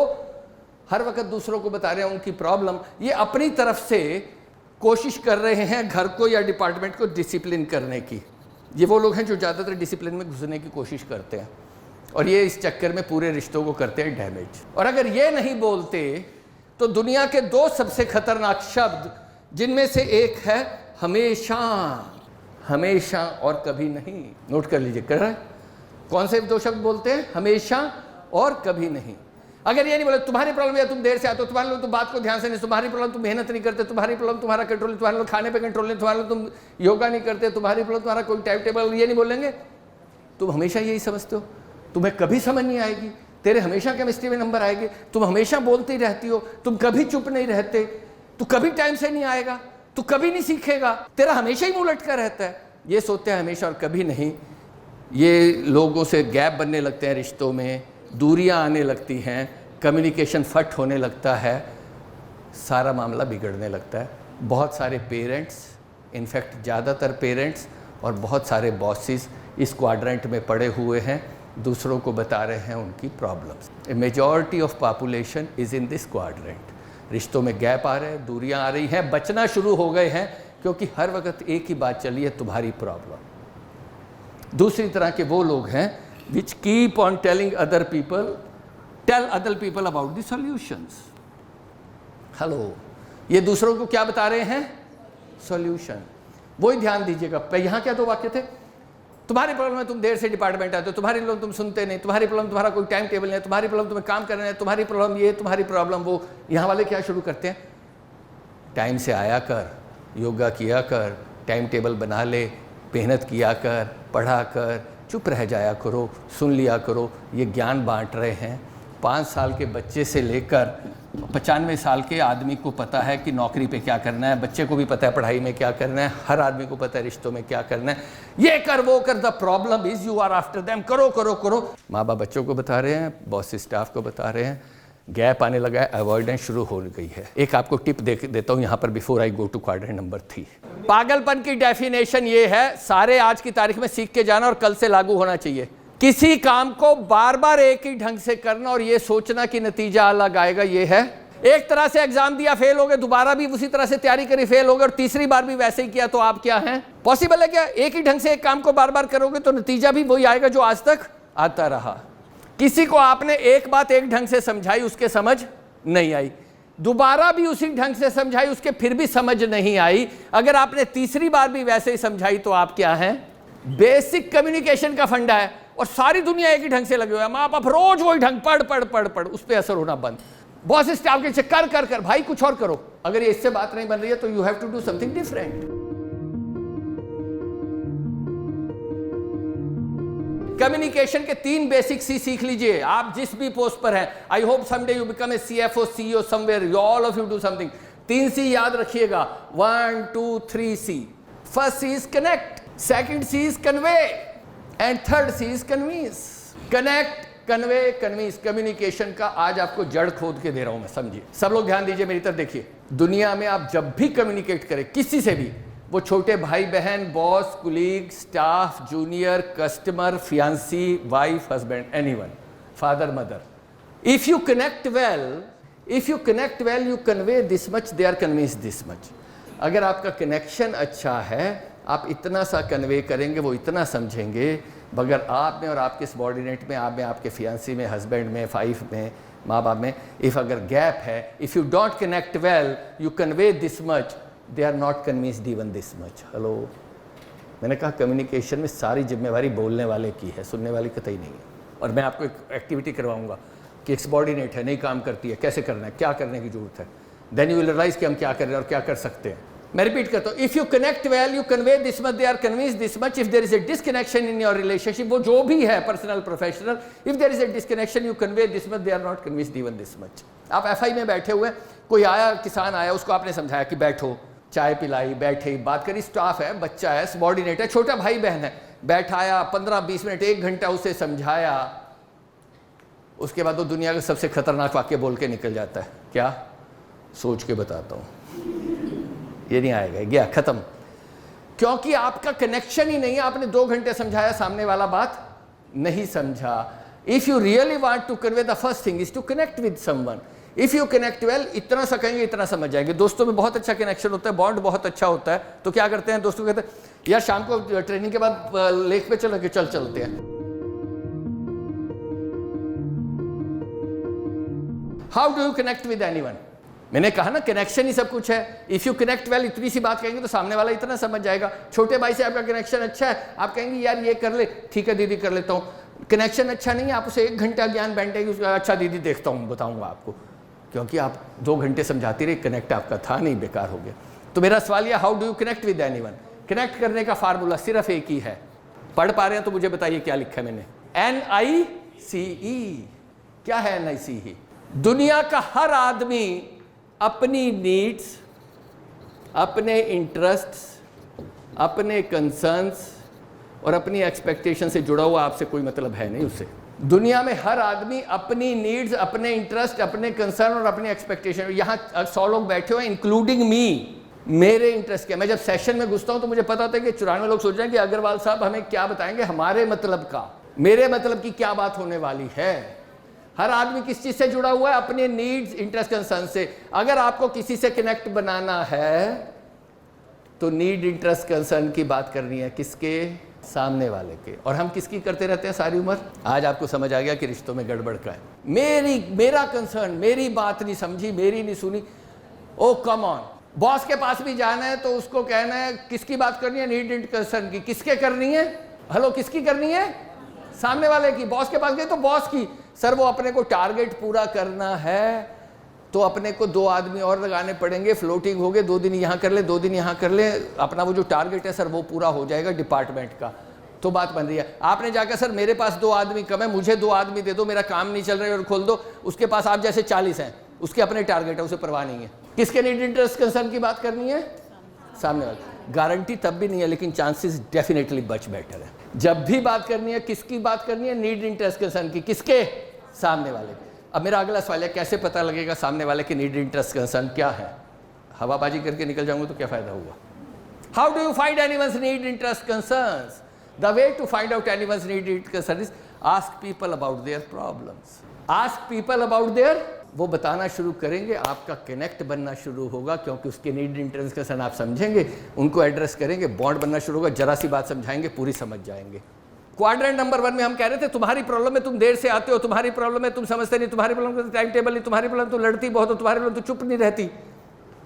क्वाड्रेंट नंबर 2 में क्या कह रहे थे?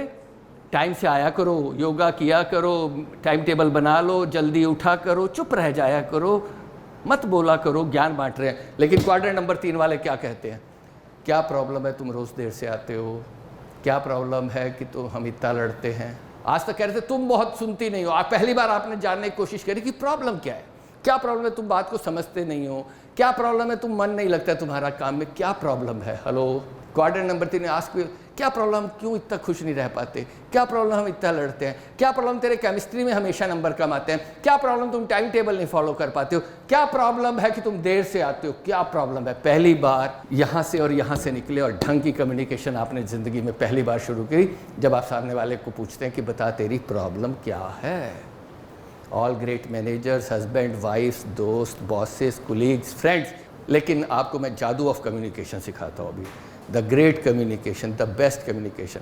ये जो जवान बच्चे बैठे हैं उनसे मेरा सवाल है, जो ये यंग बच्चे हैं, जो इतने खूबसूरत मुस्कुराहटें हैं जिनकी, किसी ऐसे आदमी से काम लोगे जो मेरी उम्र का और आपसे जूनियर है, उससे कैसे काम लोगे?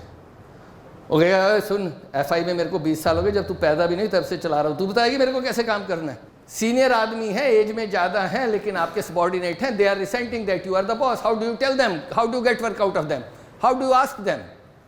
भाई परफॉर्मेंस तो आपकी उन्हीं से रिफ्लेक्ट होनी है। वो कह रहा है सुन बे लौंडे, जब तू पैदा भी नहीं हुआ तब से कर रहा हूँ ये सब, साले तब तू बताएगा मेरे को क्या करना है। How do get work out of this senior people? आपके हिसाब से क्या करना ठीक रहेगा, आपकी इस बारे में क्या राय है? Amazing communication, amazing communication. The best communication, the greatest of all the communication is ask people about the solutions. Hello. तीसरे में आके better, this is a better way of communicating. क्या प्रॉब्लम है तुम देर से आते हो? क्या प्रॉब्लम है तुम्हारे केमिस्ट्री में नंबर का आता है? क्या प्रॉब्लम तुम टाइम टेबल नहीं फॉलो पा करते हो? क्या प्रॉब्लम हम उतने खुश नहीं रहना पा रहे जितना हमें साथ रहना चाहिए? क्या प्रॉब्लम हम दोनों प्यार की कमी महसूस कर रहे हैं? क्या प्रॉब्लम है टारगेट पूरे नहीं हो रहे हैं? मैं फैक्ट्री चलाता हूँ, दिन में 4 बार पूछता हूँ क्या प्रॉब्लम है, टारगेट पूरा नहीं हुआ, क्या प्रॉब्लम आज डिस्पैचेस नहीं हुए, क्या प्रॉब्लम आज एब्सेंटिज्म है, क्या प्रॉब्लम है यार से बताओ तो सही। तो सामने वाला डिस्कस करना शुरू, सर ये हो रहा है, वो हो रहा है, प्लान हो रहा है, and then we find out solutions. But the greatest communication is, वही वाक्य ध्यान से सुनिए, यार ऐसा क्या करें जिससे तू कल टाइम पे आए, तू बता बेटा वो टाइम टेबल कैसे बने जो तू फॉलो कर पाए। डार्लिंग अपन ऐसा क्या करें कि कल से अपन और खुश रहें, अपन ऐसा क्या करें जिससे लड़ाई। पहली बार आपने पूछना शुरू किया सॉल्यूशन, अभी तक ज्ञान बांट रहे थे या हड़का रहे थे। This is where all the greatness of the communication lies. Quadrant number 4, 3 and 4, these are the 2 communication triangles to be in. ज्यादातर लोग यहां पड़े हुए हैं 1 और 2 में। You can not afford to be here. The all magic of communication lies in quadrant number 3 and 4। आपके हिसाब से क्या करना ठीक रहेगा बेटा, वो टाइम टेबल क्या रहेगी, वो होगा जो तू फॉलो कर पाए। अपन ज़्यादा खुश कैसे रहें, तुम ऐसा क्या करें कल टाइम से आओ, कैसे अपन ये टारगेट पूरा कर पाएंगे, आपका इस बारे में क्या सोचना है। Wow, I have taken all my team meeting, there is a PTL meeting, there is a regular feature. आप में से कोई मेरी फैक्ट्री आई आपको दिखाऊंगा, there are 3 verticals, there are hundreds of people working, there is a whole hierarchy from GM, vice president, everything. मैं ये सब करने के लिए फ्री क्यों? क्योंकि मैं ये सब करता हूँ। क्यों है? आप इस बात को ध्यान दीजिए। क्वाड्रेंट नंबर 4, क्योंकि सामने वाले ने कहा है, आप सब 100 के लोग 100 लोग इस बात को गांठ बांध के उठेगा इस चैम्बर से, हर वो सॉल्यूशन, हेलो, हर वो सॉल्यूशन जो सामने वाला दे रहा है उसके इंप्लीमेंट होने के चांस कहीं ज्यादा है बजाय उस सॉल्यूशन के जो आप उसे दे रहे हैं। ये मोटिवेटिंग है, ये अपलिफ्टिंग है। ये पूरा का पूरा नीचे 1 और 2 जो है वो डीमोटिवेटिंग है, गैप होने लगते हैं, कोई ऑनरशिप नहीं है, नो ऑनरशिप, थोपा जा रहा है, डायरेक्शंस दी जा रही हैं। You need to be here all the time in your life. You cannot avoid. यहाँ तो रहना ही नहीं है 1 और 2, 3 is for the point where you need to be. All your communications. तो हाउ टू से सॉरी। देखिए मेरी नज़र में सॉरी कहने वाले वो लोग हैं जो रिश्ते की कीमत ज़्यादा समझते हैं और जानते हैं कि एक सॉरी से कुछ नहीं बिगड़ता, ईगो से ज़्यादा रिश्ता कीमती है, पहली बात। दूसरी बात, ये सिर्फ और सिर्फ उन लोगों का काम है जो करेजियस है, ये कमज़ोर दिल वालों के बस की है नहीं, ये महान लोगों का काम है सॉरी कहना। तीसरा, जब अब बराबर वाले से आप सॉरी कहते हो, बड़े से कहते हो, वो उतना मायने रखता है। जिस दिन आप अपने छोटे से, अपने सबॉर्डिनेट से सॉरी कहते हो उस दिन आपका सम्मान इतना बढ़ जाता है।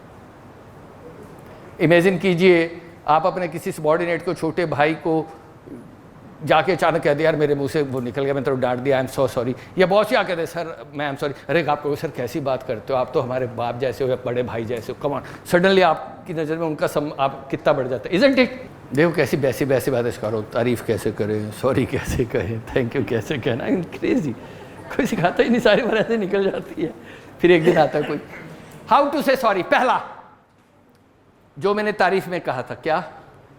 दिल से आपको एहसास हुआ आपसे गलती हो गई, जाके कहिए मैं कहना नहीं चाह रहा था यार, मेरे मुंह से निकल गई उस वक्त, I am sorry.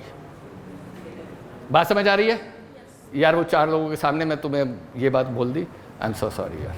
So simple, दिल से जैसे ही आपको एहसास हुआ, without delay you go and से आई एम सॉरी। बट यहां से बात नहीं बन रही, ये वो सॉरी नहीं है जो आपके मसले को हल करेगी, आपके रिश्ते को बचाएगी या प्यार को जगाएगी।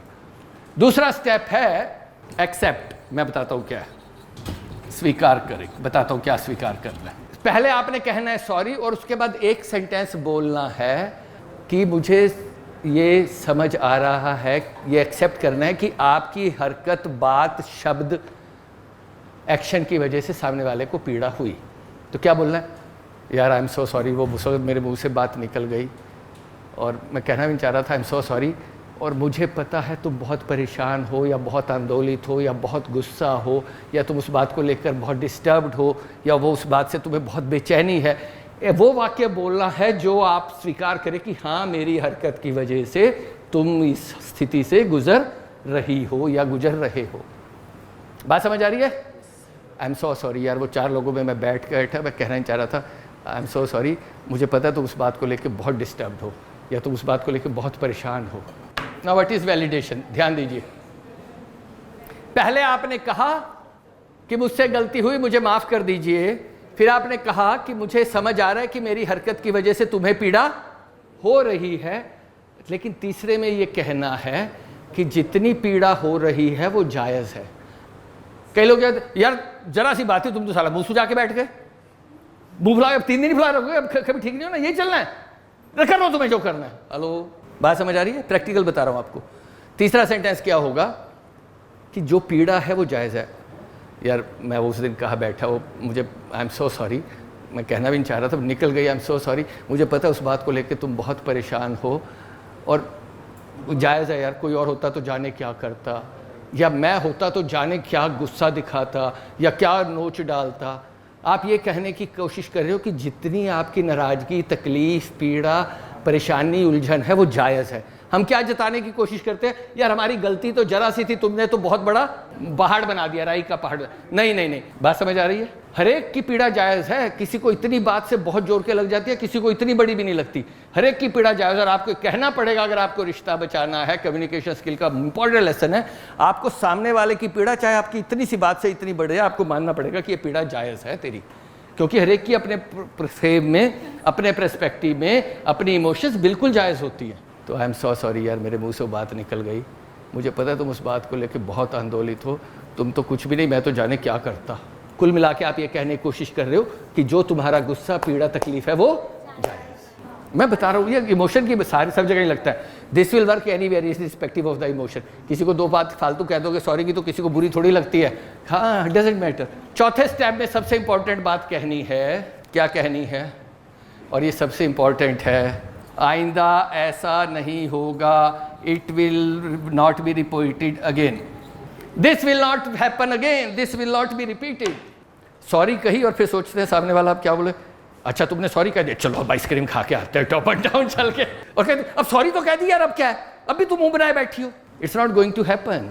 आपने सही काम कर दिया है, जेन्युइनली सॉरी कह दिया है, सिर्फ पास होने का एहसास बनाए रखिए, धीरे धीरे चीज़ें ठीक हो जाएंगी। ज़्यादा समय नहीं लगेगा, अगर सही ढंग से कहा है 1-2 दिन के अंदर चीज़ें व्यवस्थित हो रहेंगी। बट ये मत एक्सपेक्ट करना कि इधर सॉरी कही और उधर अगली कही चलो डांस करते आए जो, हाँ खीर खाते हैं। समझ आ रही है? Take time. देखिए कोई भी चीज़ जो है ना, आप सबकी ज़िंदगी में हो कि जिस दिन पीड़ा होती है, कोई बात होती है, उस दिन तो बहुत अखरती है, रात को नींद भी नहीं आती। 2 दिन बाद उसका पीड़ा एहसास कम होने लगता है। जैसे जैसे घटना से दूरी बढ़ते लगती है तो उसकी पीड़ा कम हो जाती है। मुझे जो यहाँ से गंदगी दिखाई दे रही है इस टाइल पे, आपको वहाँ से दिखाई नहीं देगी और वहाँ वालों को तो समझ भी नहीं आ रही होगी कि यहाँ पर कोई निशान है। यही पीड़ा साथ है। जितनी घटना से दूरी बढ़ती चली जाती है उतनी पीड़ा का एहसास कम हो जाता है। तो आप सिर्फ सॉरी कह दीजिए, अच्छी तरह ढंग से कह दीजिए। ये वो सॉरी है जो दिल में उतरेगी, आपके रिश्ते को बचाए रखेगी, पास होने का एहसास बनाए रखिए, 2-4 दिन में चीज़ें ठीक हो जाएंगी। तो वो जो आपने क्रैक डेवलप कर दिया है, कोई बात कह दी है, कोई चोट पहुंचा दी है, वो रिपेयर हो जाएगी। ये तो मैंने बता दिया सॉरी करें कैसे, कहें कैसे, अब लें कैसे। इंसान है, गलती करते हैं। अगर आपको ये लग रहा है कि सामने वाले को एहसास है तो रगड़िए मत। कई लोग रगड़ देते हैं सामने वाले को गलती का एहसास, और नहीं तो फिर चलाते रहिए जैसी गाड़ी चल रही है, रोज़ चलती रहेगी, फाइट होती रहेगी। तो सॉरी कहें कैसे और ले कैसे। देखिए, जो लोग मायने रखते हैं उनकी गलतियों को भूल जाइए, और गलतियां भूल नहीं सकते तो बंदे को भूल जाइए। दोनों चीज़ें तो साथ नहीं रख पाएंगे आप, दोनों चीज़ें साथ नहीं रख पाएंगे। तो सॉरी दे कैसे और सॉरी ले कैसे। ऑलराइट, एनी क्वेश्चन सो फार?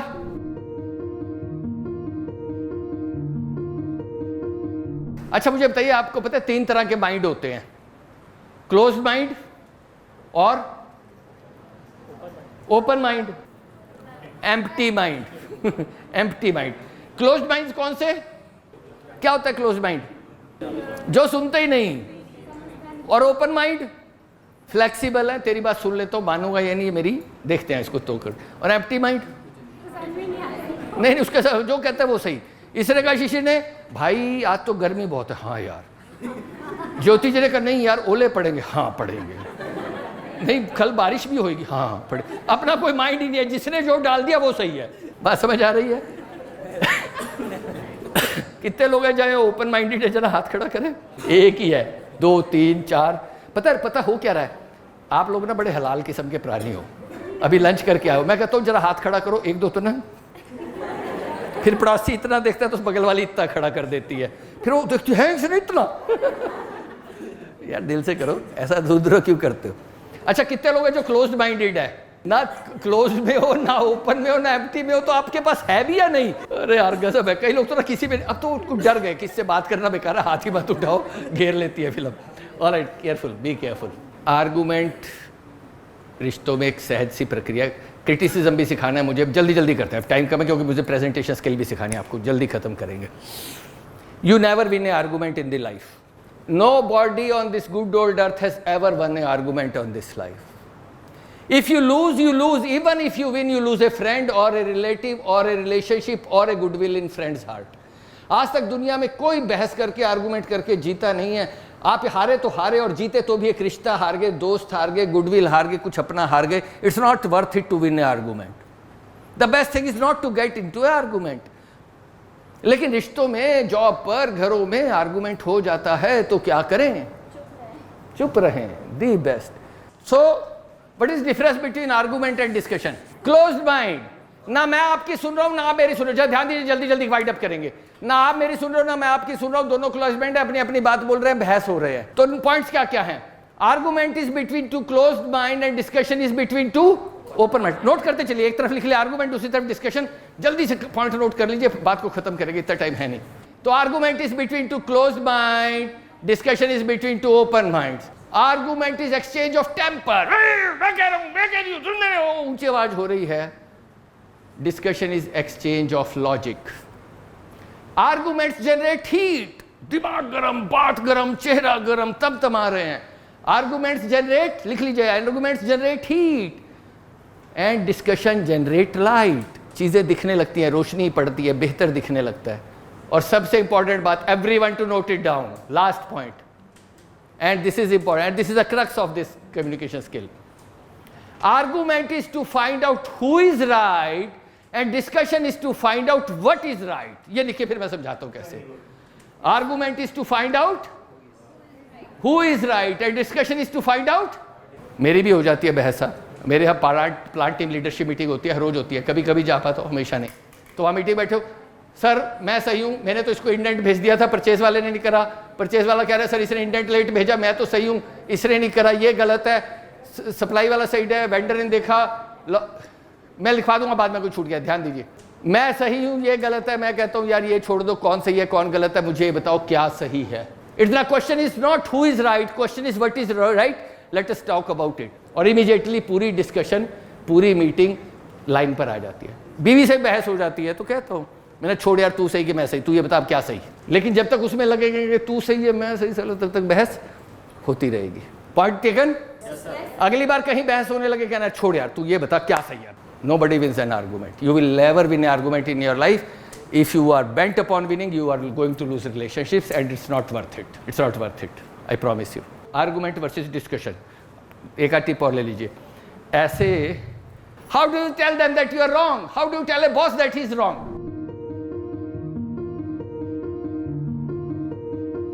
क्यों मुझे जल्दी से प्रेजेंटेशन स्किल बताने आखिरी के आधे घंटे में.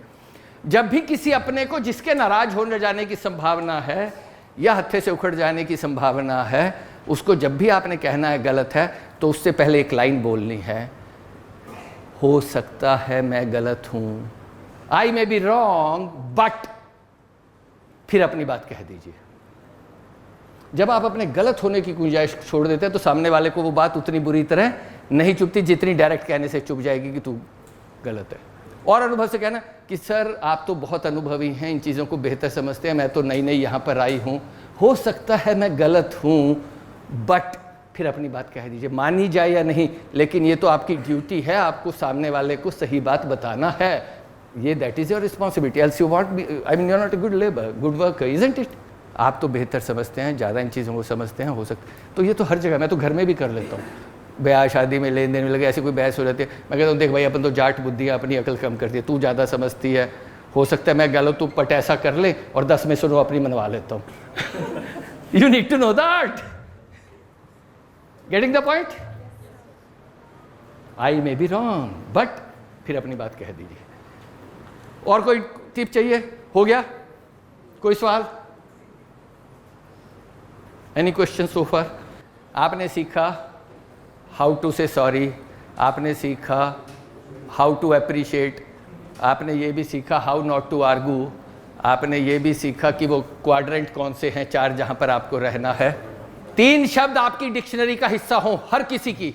3 magical phrases should be part of a day to day life. 1, पहला प्लीज, दूसरा थैंक यू, और तीसरा सॉरी. घर में भी नमक दे देंगे प्लीज, थैंक यू. ये कर देंगे प्लीज, थैंक यू. ये नहीं हुआ, सॉरी यार, sorry to bother you, sorry to call you at this. इसके बगैर तो आपका कोई वोकैबुलरी दिन में पूरी होनी नहीं चाहिए. चलो क्रिटिसाइज, हाउ टू क्रिटिसाइज. कभी कभी लाइफ में क्रिटिसिज्म करना, मैं कहता हूँ दुनिया में आज तक क्रिटिसिज्म नहीं काम करा. किसी को क्रिटिसिज्म अच्छा नहीं लगता. लगता है किसी को अच्छा? कोई है ऐसा जो कहता हो सुबह सुबह बॉस बुला के ना सीधा धूल उतारते हैं, बहुत अच्छा लगता है सुबह सुबह ऐश हो जाती है. Does anyone like criticism? It never works. बच्चे का, दोस्त का, बॉस का क्रिटिसिज्म नेवर वर्क्स. बट कभी कभी करना पड़ता है. तो कैसे करें? कैसे करें? नोट करो यार, जल्दी जल्दी करो. How to criticise. नंबर 1, मैं बार बार कहता हूं कि क्रिटिसिज्म मत कीजिए. Criticism should be 0 in your life, but if you have to do it, this is how you have to follow it.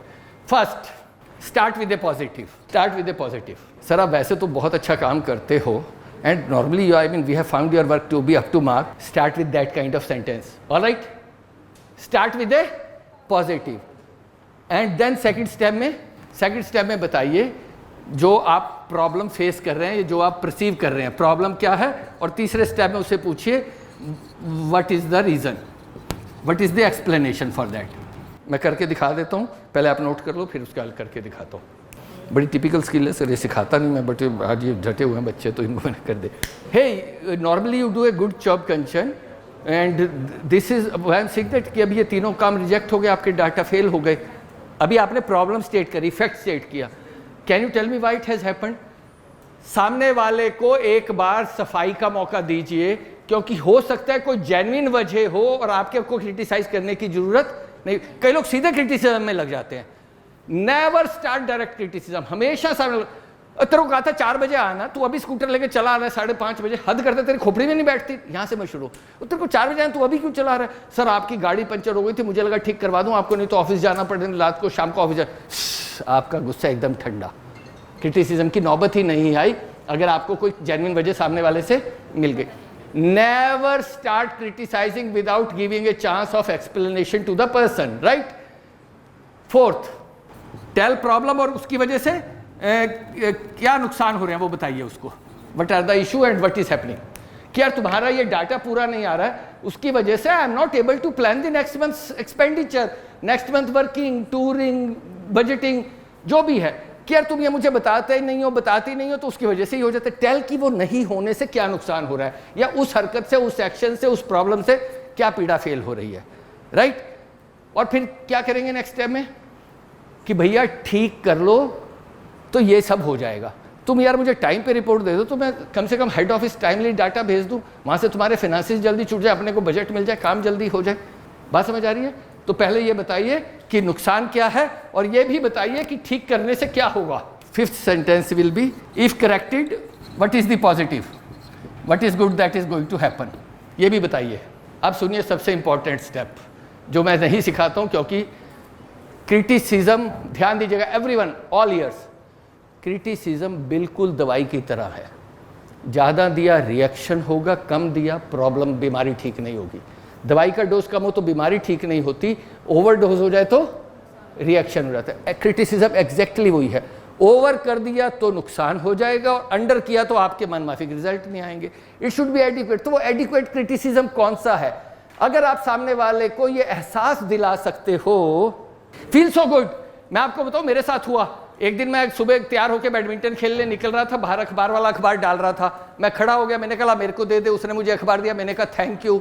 सामने वाले को एहसास हो कि ही वांट्स और she wants me to be better, the attitude should be of a coach कि I want your betterment sir, you have to do it, you will not grow in career if you do this kind of mistakes. Positive शुरू हुआ, क्या दिक्कत है, उससे क्या problem हो रही है, ठीक कर लेंगे तो क्या ठीक हो जाएगा, and then you tell them please do it, right? If you want a help please let me know, right? सबसे इंपॉर्टेंट बात यह है, जिसको क्रिटिसाइज किया है उसने वो चीज़ जिसको क्रिटिसाइज किया वो ठीक कर ली, तो ये आपकी जिम्मेवारी है कि उसको बुला कर कहें वेल डन। ये अच्छे अच्छे बॉस, अच्छे अच्छे मैनेजर्स, अच्छे अच्छे अधिकारी भूल जाते हैं। क्रिटिसाइज करना तो सबको याद रहता है, ये आपकी जिम्मेवारी है। अगर आपने किसी को क्रिटिसाइज किया और उसने काम ठीक कर दिया है तो अगली बार बुला के उसे आपको क्या कहना है, well done, you have done it, thank you. Got the idea? Simple. तो प्रेजेंटेशन स्किल है कि आपको बॉस ने कहा कि जाओ यार फला 2 आदमियों को ये बात समझा के आओ, फला ऑफिसर को समझा के आओ, एक ग्रुप ऑफ पीपल को समझा के आओ, कस्टमर को समझा के आओ, 10 किसानों को समझाओ। जब आप एक से ज़्यादा लोगों को कोई बात समझाते हैं तो वो है प्रेजेंटेशन स्किल। वैसे तो मैंने, जो इन लोगों ने मेरा एफसी में सेशन अटेंड किया था, मैंने उनको बताया कि life is all about presentation skill, isn't it? आप अपने आप को इंटरव्यू में क्या कर रहे हो, आप अपने आप को प्रेजेंट कर रहे हो कि मैं अच्छे वाला माल हूँ, मुझे ले लो, बाहर और 100 खड़े हैं लेकिन वो बकवास है, मैं सबसे टॉप की आइटम हूँ। जब आप किसी लड़की को प्रपोज कर रहे हो तो भी आप ये कह रहे हो मैं सबसे अच्छा हूँ, मुझसे सेट हो जाए, सब बकवास है। Presentation skill, life is all about presentation skill. तो कहाँ से शुरू होती है प्रेजेंटेशन? अब आप किसी कस्टमर के आप पहुंचे, वहां पर 8-10 लोग बैठे हुए हैं, तो कहाँ से शुरू होती है प्रेजेंटेशन? जल्दी से बताइए, आप ही लोग बताएंगे, मैं उसको सिर्फ पॉलिश करता चलूंगा। कहाँ से शुरू होती है? जोर से बोलिए। अपीयरेंस, कौन बोला? आप बोली। उससे पहले आपकी प्रेजेंटेशन स्किल उससे भी पहले शुरू हो जाती है। अभिवादन।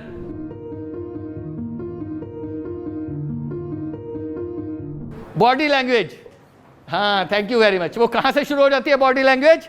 40 लोग कमरे में बैठे हैं, 10 लोग कमरे में बैठे हैं, आप कैसे एंटर हुए, वहां से आपकी प्रेजेंटेशन स्किल शुरू, क्योंकि वो 50 लोग देख रहे हैं उसे कि ये क्या करने वाला है, बकायदा बिठा रखा है।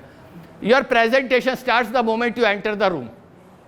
तो कैसे एंटर करना है, वो 10 डिग्री कंधे याद रखिएगा, ठीक है? अब आप एंटर कर गए, अब क्या, what is the next step in presentation skill? यार जल्दी जल्दी बताओ, कैसे खड़ा होना है? आपको ऐसे तो खड़ा होना नहीं है, कई लोग ऐसे खड़े होते हैं, कई प्रेजेंटर। दूसरा, आपको ऐसे भी नहीं खड़ा होना है, आपकी बॉडी ओपन होनी चाहिए दूसरों तक पहुंचने के लिए।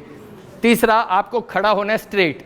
स्ट्रेट कैसे खड़ा होना है? आपके दोनों पैर आपके शोल्डर के नीचे होने चाहिए, उससे ज़्यादा हैं तो फैले हुए हैं, और उससे कम है तो आपने अपने आप को श्रिंक कर रखा है। ये छोटी छोटी बातें हैं। पहला, आपकी प्रेजेंटेशन शुरू हो जाती है even before the audience comes in.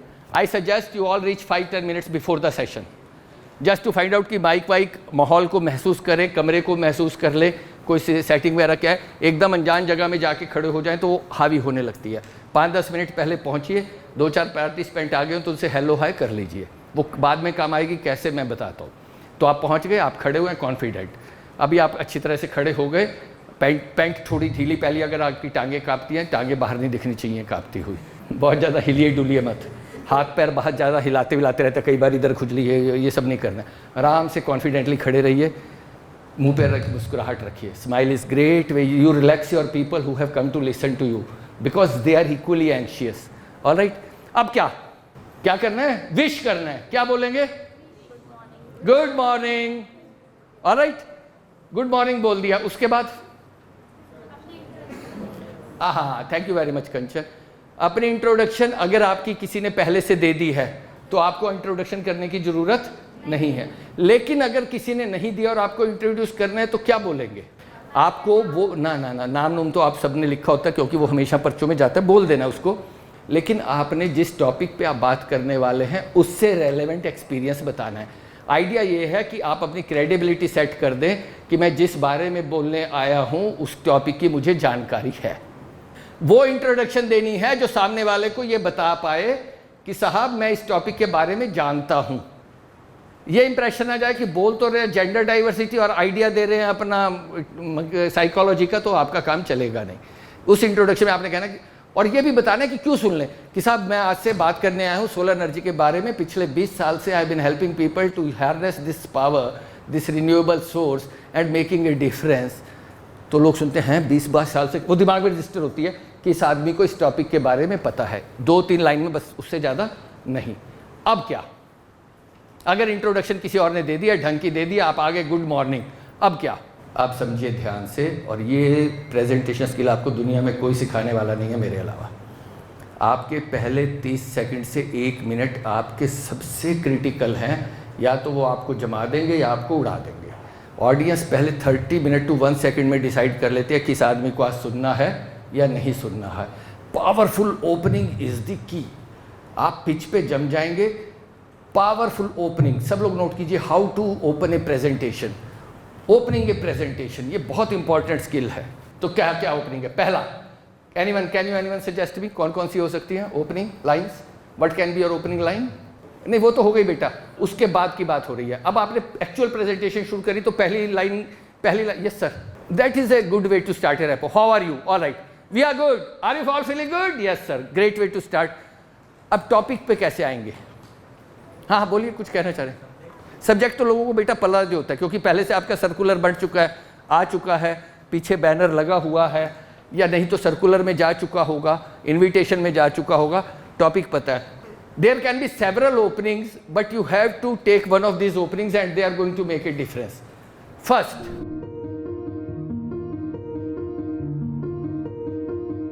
start with a startling sentence, startling fact, sentence means startling fact, झटका देने वाला फैक्ट। क्या हो सकता है? दोस्तों, आपने अपनी इंट्रोडक्शन दी, अभी आपने एस्टेब्लिश किया, आई एम डूइंग दिस।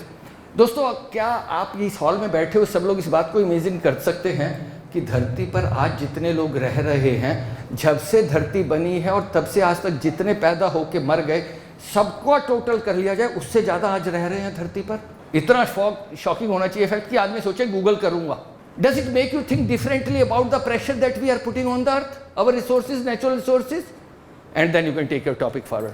क्या आप लोगों को एहसास है कि सूरज 10 मिनट में जितनी एनर्जी धरती पर डालता है, अगर उस पूरी को इकट्ठा कर लिया जाए तो 1 साल तक सारी धरती की कारों, स्कूटर, फैक्ट्रियों, घरों की पूरी ऊर्जा की जरूरत पूरी हो जाएगी सिर्फ 10 मिनट में।